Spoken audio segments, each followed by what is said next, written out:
Francis Xavier is one of the most prolific Catholic saints in history. Francis Xavier Cross is not. Francis Xavier Cross is rich, he's selfish and uncaring, he's powerful, and he is the youngest ever president of IBC, the Internal Broadcasting Company television network. And he is preparing to air a massively ambitious live television production of Charles Dickens' A Christmas Carol live on Christmas Eve. However, fate has other plans for Francis. Welcome to our retro review of the 1988 Christmas classic, Scrooged, directed by Richard Donner and starring Bill Murray. This was Murray's first film in 4 years, his previous outing being in 1984 in the iconic Ghostbusters. It was rumored that Murray was going to quit acting, but in reality, he was living in Paris and not very happy with any of the scripts coming his way. Scrooged changed his mind. However, the film was rushed, being shot in just over a month's time, and a lot of what Murray wanted to keep in and improvised was left on the cutting room floor in favor of a more family-friendly film.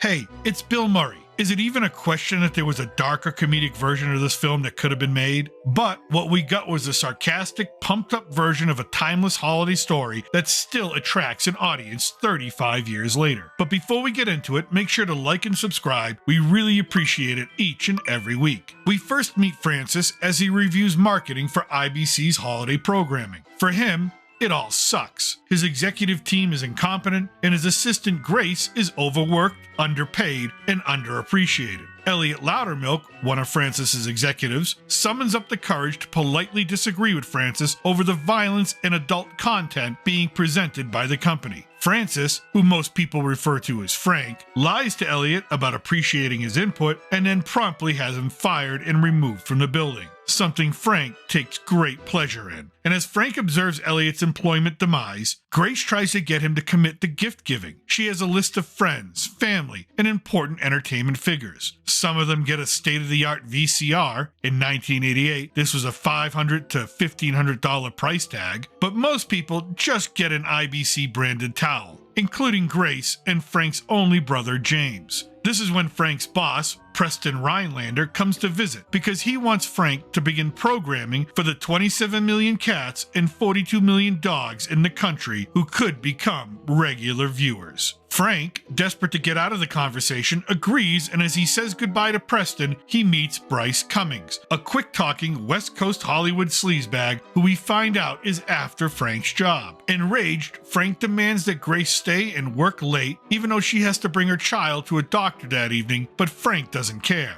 Here we also meet James, who invites Frank to Christmas dinner, but Frank believes Christmas is a crock and passes on the invitation. He then steals a cab from an old lady and flips her off. He's on his way to receive the Humanitarian of the Year award, which he leaves behind in another cab ride back to the office. Meanwhile, we learn that everyone is in fear of Frank. Elliot has spent the day drinking because his wife and daughter left him for losing his job. Grace's youngest son Calvin suffers from trauma and refuses to speak, and we learn this is because he saw his own father get murdered. But none of this concerns Frank. He's only interested in his own success and how much money he can make. Just like his old partner Lou Hayward, who visits Frank, except one problem. Lou's been dead for 5 years.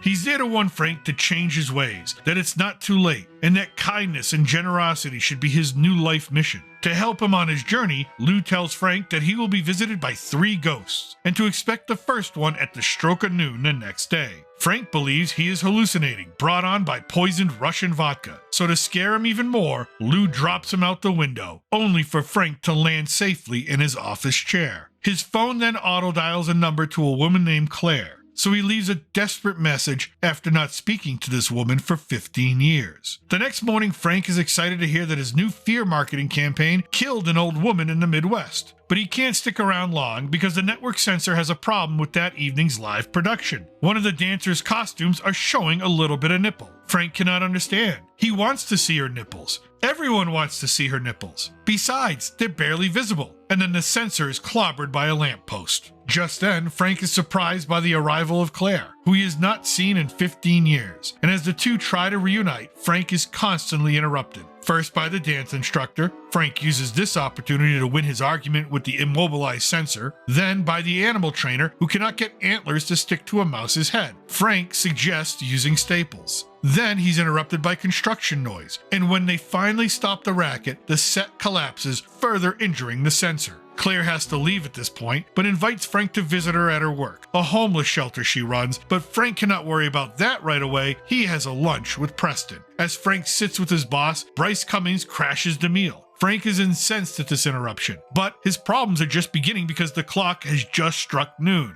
Frank begins to hallucinate once more. First he sees an eyeball in his drink, then a waiter is engulfed in flames. Frank douses him with water and begins to lose control. He runs out of the restaurant and hails a cab, and as he gets in he's greeted by the driver, a crude and crusty man who is revealed to be the ghost of Christmas past, and he takes Frank on the ride of his life. First stop, 1955, and Frank's childhood home on Christmas Eve. We meet a young Frankie sitting too close to the television, his pregnant mother resting on a chair, smoking a cigarette. His father comes home and gives Frankie his gift, a $40 piece of veal, not the choo-choo train Frankie was hoping for. It's obvious that Frank's father was a man who had no apologies for being loveless, and we now begin to understand what Frank's negative attitude about Christmas came to be. But we're not done with the past yet. Next stop, 1968. IBC is having its annual Christmas party, but Frank decides to keep working, despite his boss telling him to enjoy the fun, or having a young blonde hit on him. So Frank decides to leave and take a walk. And as he's walking, he's hit by a swinging door and knocked to the concrete. This is how he meets Claire for the very first time, and Frank is love-struck, and the two go out for dinner. We skip ahead a year. Frank and Claire are living together, and we see Frank for the first time enjoy the holidays. He's in love and he's happy. One of Claire's gifts to him is a copy of the Kama Sutra, a Hindu text on the art of making love. Although Frank tells the ghost that he didn't really need any kind of manual. But it's obvious from Frank's behavior and general attitude that Claire is teaching him to embrace the Christmas spirit. But it doesn't last. In 1971, Frank is the star of the Frisbee the Dog children's show. The president of the network invites him and Claire to Christmas Eve dinner, but Claire and Frank already have plans with their best friends. But Frank's ambitions are too powerful to overcome. He scolds Claire for not putting the needs of him and the needs of his show first, and she realizes that Frank will never change, and she leaves him, which doesn't seem to upset Frank very much at the time. This is when the ghost of Christmas past leaves Frank, telling him that he doesn't know who he is, and he doesn't really know what he wants in life. But Frank remains defiant as he finds himself again in the present day,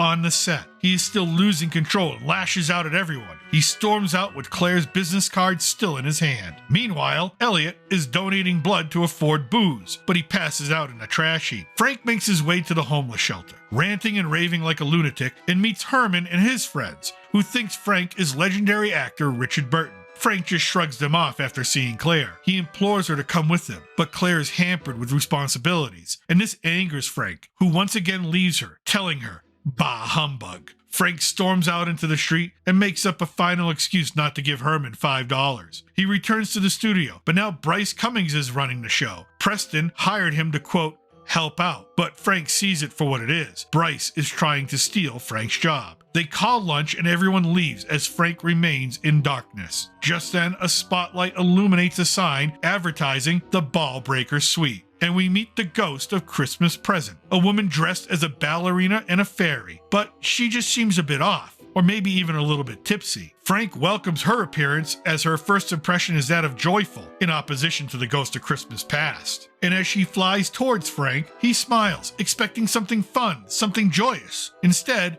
she kicks him in the balls. She then proceeds to slap Frank in the face and then grabs his lip. In reality, Carol Kane, the ghost, actually ripped open Bill Murray's lip when she did this, but Bill just went on with it and continued the scene. And we soon learn that violence is the preferred method of this ghost to transport Frank to where he needs to be, and she clocks him with a right hook. They are outside Grace's apartment. Frank learns about Grace's husband being murdered. He never noticed it before, even though she worked for him at the time. Frank thought wearing black all the year was just a fashion statement. Then he learns about Calvin and his disabilities, and Frank shows rare, genuine compassion for the child. The two watch as the family, with nothing financially, show each other more love than Frank seems capable of. The ghost gets Frank to agree to give Grace a raise, but they cannot stay, so she punches him again. This time, Frank finds himself at his brother's apartment where James, his wife Wendy, and their friends are enjoying time together. But as Frank says, it looks like a beer commercial. They are playing Trivial Pursuit, and Frank knows all the answers but cannot be heard. He watches as James opens his gift, which is not an IBC towel, but a brand new VCR, which causes Frank to threaten Grace with termination. However, Frank's attitude changes when James defends him from ridicule. He mumbles that James can keep the VCR, it's only money, but soon it's time to go. But Frank still wants to stay, so he and the ghost get into more violence, which ends with her uppercutting him with a toaster. Frank lands in the sewer, it's cold and wet, and he's seemingly trapped. And as he looks around, he sees a familiar face, Herman, sitting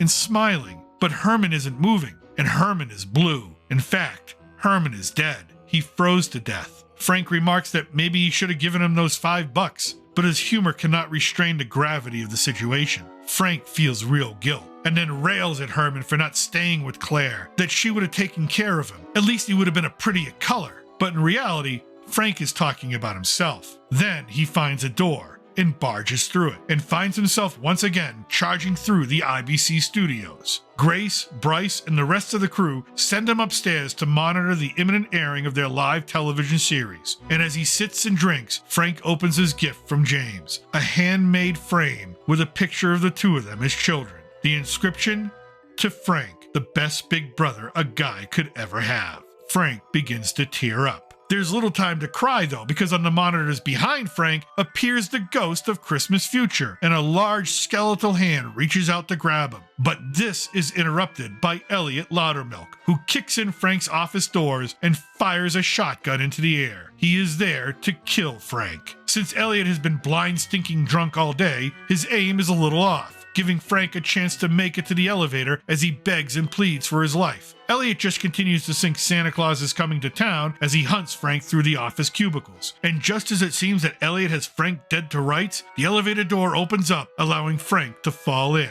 But Frank is not alone. It seems the ghost of Christmas Future has finally arrived, although Frank mistakes him for the actor in the show being broadcast downstairs. This belief is quickly dashed as Frank inspects this Grim Reaper, whose face is a television and has small demons hiding inside his chest cavity. The elevator descends. First stop, the future of Calvin. He is institutionalized in a padded cell, Grace kneeling as she visits him on Christmas Eve. Frank, observing all of this, walks back to the elevator trying to negotiate, saying to the ghost, he can fix this. The next stop, a high-end restaurant. Claire is sitting with some friends as homeless children beg for money. She complains and has them removed, citing Frank's example in life to only think about yourself. The words of Claire cause Frank's heart to sink, and he tells the ghost that was a lousy thing to do.